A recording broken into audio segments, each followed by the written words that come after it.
and welcome to Legislative Report. I'm Anthony Tezak. As we start a new year, we also start a new legislative session, and that means new members taking their seats on the House floor.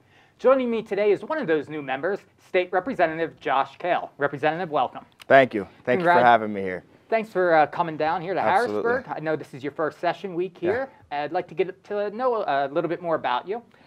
You're from the 15th District. Yes. What was it like to be elected to represent the people of your district? It was surreal in a lot of ways. In these first couple of weeks, what I'm realizing is how much I didn't know, actually. And you're starting to learn the different aspects of legislation, how it's created, and how things operate here in Harrisburg. And in order to be the most effective legislator for the 15th District, I think it's important to understand those types of things. So that's what we're doing. That's what we're focused on. It's an honor to be the representative from the 15th District. We have a lot of different things going on there, a lot of different manufacturing opportunities. The Shell chemical plant is there, natural gas exploration, so it's an exciting time to be the representative from the 15th District. So you mentioned a little bit about what you want to do as a state representative, but what made you decide that you wanted to be a state representative? Yeah. And what was it in your past that you think is going to give you a unique perspective for this job? Absolutely. The reason why I wanted to get involved is because of the opportunity that we're seeing as far as economic progress goes in Western Pennsylvania at large. For 40 years, we've been exporting talent in Western Pennsylvania, and I saw my family, my siblings, spread across the country because there wasn't jobs here.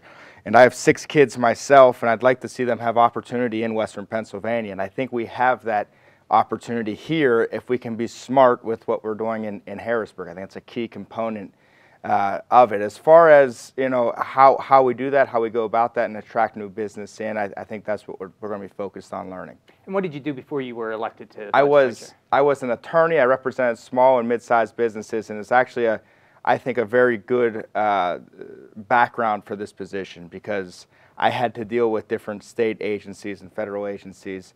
I had to represent clients in front of those bodies, and it gave me an opportunity to see the good side of Harrisburg and the bad side of Harrisburg. I had the opportunity to deal with some other states as well and deal with other states' regulations and see how they do things better and how we could improve how we operate here in Pennsylvania. For those back home, now they're seeing a new face representing them in Harrisburg. Can you remind us what areas does the 15th Legislative District encompass? Absolutely. The 15th Legislative District covers parts of Beaver County and the western half of Washington County. In Beaver County, it's Beaver Borough and then Brighton just north of it, and then the western side, southwestern side of Beaver County.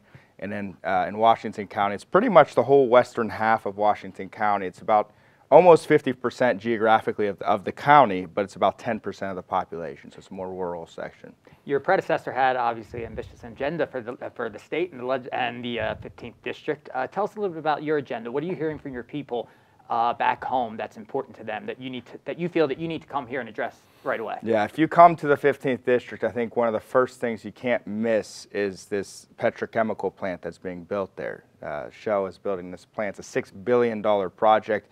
It is remarkable. If you drive by it, you see the size of the cranes, and there's over 100 cranes on the property, and it's a phenomenal thing. 6,000 people will be working there this summer.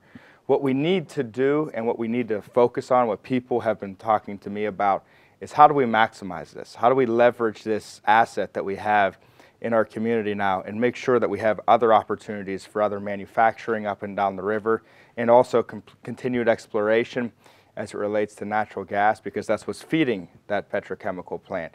So people are excited about the opportunity that could bring and making sure we don't miss the boat on that opportunity. And we do, in fact, have that renaissance that can be promised if we do the right things. Now, you just talked a little bit about what was important to the 15th District, but we just started the legislative session. What priorities for the state of Pennsylvania do you want to see addressed on the House floor? Yeah.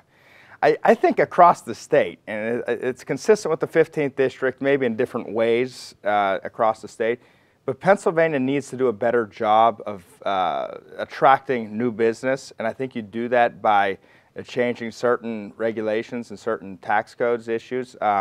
Obviously, we got to deal with our budget and make sure we're doing that in a sound manner. I saw a report over the summer that ranked Pennsylvania 47th or 48th out of 50 as it relates to how we treat small businesses, as it relates to being difficult to start businesses here and move businesses here. And I think Illinois was 49th and New York was 50th. And that's not the company we should be keeping. We have an opportunity now to really grow our economy through new businesses, and that'll help the budget crisis down the road. And we need to be focused on that. And if we can do that and attract those new businesses, we could see a new day in Pennsylvania. And finally, as we wrap up, is there anything you want to say to your constituents watching back home? Yeah, I'm working hard, and you're the top priority. And please, I'm going to be accessible. I'm going to have different town hall meetings. We're going to have different things going on in the district, and I need to hear from you. One of the best things I did, things I'm most proud of I did throughout the campaign season was knocking on about 12,000 doors, because that changes your perspective so much. It's not easy to do. It's not easy to do, but hearing from people is so critical as far as doing this job effectively. So please, if there's any issues or anything like that, I want to hear from you, and I need to know about it. And certainly we're going to tell people how to get in touch with you. But until then, Representative Kail, thank you for joining us. Thank you. Hope to have you back to talk a little bit more about your priorities and those open houses that you have coming up. I appreciate it. That's all the time we have for today's program. If you have any questions about what you've just seen or any other state government related matter, Representative Kail's contact information will be on the screen in just a moment. Thanks again for watching, and please join us again for next time for another edition of Legislative Report.